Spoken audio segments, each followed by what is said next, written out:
Hey YouTube, Sam here.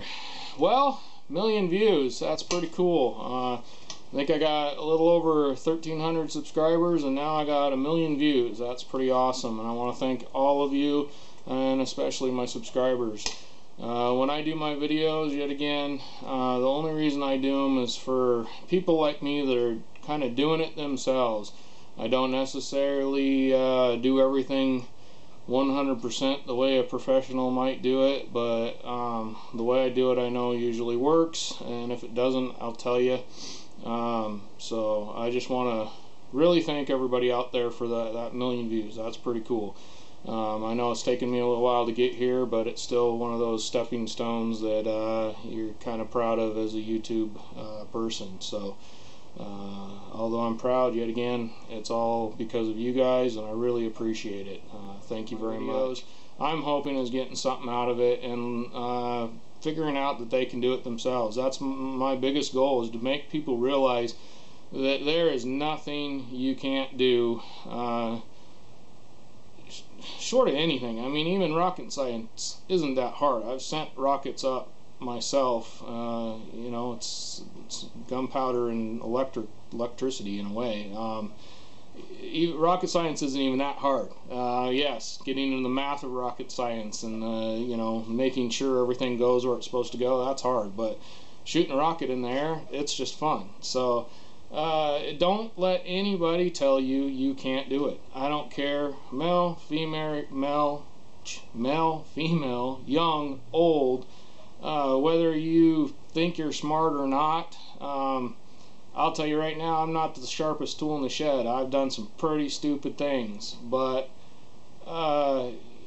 you got to get past it and realize that if you try hard enough, you can do anything. That is one of my biggest goals, is especially for young ones. I had a lot of trouble when I was younger because I had a lot of trouble in school. I did not learn school well until I figured out I enjoyed doing certain things. I enjoyed using my hands, and I could figure out what things, just by looking at them, how they worked and why they worked the way they did. Mathematically in my head I couldn't figure it out, but just looking at it, that's the way my brain works. So on paper, yeah, most people I'm an idiot. In real life, I believe I'm very smart. So take that as you will, but yet again, don't let anybody tell you you can't do something. Just walk away from those people. Do the get behind me Satan, because that's all those people are, is they're naysayers who think you can't do it because they want to put somebody down. Don't let people be that way to you. You can do it. When I do, a lot of the videos you see are things I did maybe even months ago. I don't necessarily put up things in order of when I do them or the week that I do them. Every now and then I do, like this one. I'll put this up within this week. It'll go up this week. And the reason I do that is a couple things. It depends on the content. If I'm getting a lot of one content, and I know I've explained this before, but this is for newer people.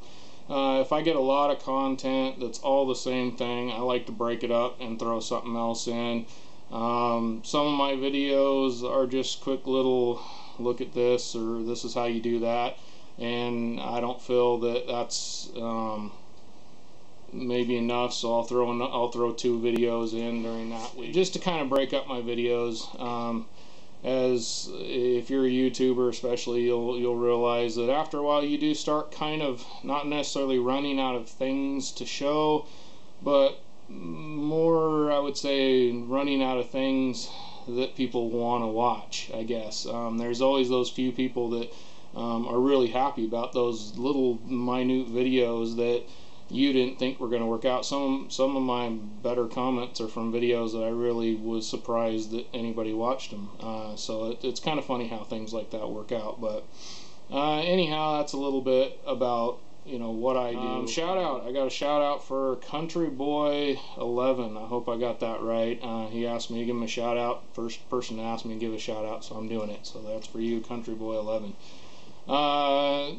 things that are going on in the shop here. I'll go ahead and show you the lighting, because I don't have a lot of movable lights. I just try and kind of film around them usually. Anyhow, there's my welding table in all its glory, and as you'll notice, it's kind of cleaned out underneath here right now. There's Yamaha Virago still pushed back in the corner of no return, as I sometimes call it. I call it a lot of things. This corner is the corner that unfortunately things get shoved into and never get seen again. The Mustang, as you can see, all this stuff is out in front of it. Not because I'm not worried about the Mustang anymore. And yes, there's a few things on it. That's all recyclable boxes. And what's going on is I'm not piling a bunch of stuff back on my Mustang again, just so you know. I'm actually trying to clean all this stuff out. And up there, I don't know if you can see, this is kind of a big storage area where I throw a bunch more crap that I don't need and need to get rid of. Anyhow, I pushed all that to the side, and I'm trying to clean this up here. Because where that light is, I need to throw some sheetrock. I'm going to sheetrock all this and make it all nice and pretty. And part of that is because of the government sucks. This could be another government sucks video. Right behind that wall right there. And I do understand some of this, so don't holler at me, the building code people out there that think I suck back. But anyways, there is, I guess, what you call a mother-in-law apartment, and I was told when I bought this place that the place beyond that wall was perfectly legal to rent out, and everything was hunky-dory A-okay. Now, almost 23 years later that I've been in this house, the government is just cracking down on everything. That's what happens when you're a valley and you become a city. Don't do it, people. I've told you this in other stories. So what's going on is all this and all up here and all this up here has to be sheetrocked and insulated for fire code, which I do understand. Also, it needs to be sealed because I could have an automobile running in here and they don't want fumes in. That I understand. But yet again, I was told it was fine when I first bought the house, and now it's not. It's just kind of annoying. Anyhow, so all this stuff that goes down this wall right here in my shop has to be completely moved. Luckily, a lot of this actually has some sheetrock, although very poorly done. I'm going to have to do a lot of work on it, but I'm going to have to remove all this stuff and sheetrock, tape, and probably texture, because I don't want just sheetrock and tape. We'll see. Depends on how far I get. I got so many things going on, both with the government hounding on me and trying to get stuff done in my house so my family has a bathroom. There's videos on that if you haven't seen those. But anyhow, so all that crap over there has to be completely pulled off and put somewhere, so I'm trying to kind of clean this out so I can start shoving stuff over on this side of the garage. But yet again, this is one of those you know, blessing in disguise, cursed type things. Because of this, you know, I'm going to basically go through everything in my garage. And as I have also talked about, my father passed away a while back, and I'm going to turn his garage into a woodworking garage. So keep an eye out for those later on down the line. But anyhow, so I'm getting all my woodworking stuff out of here, which most all this up here is kind of pieces of wood and things like that.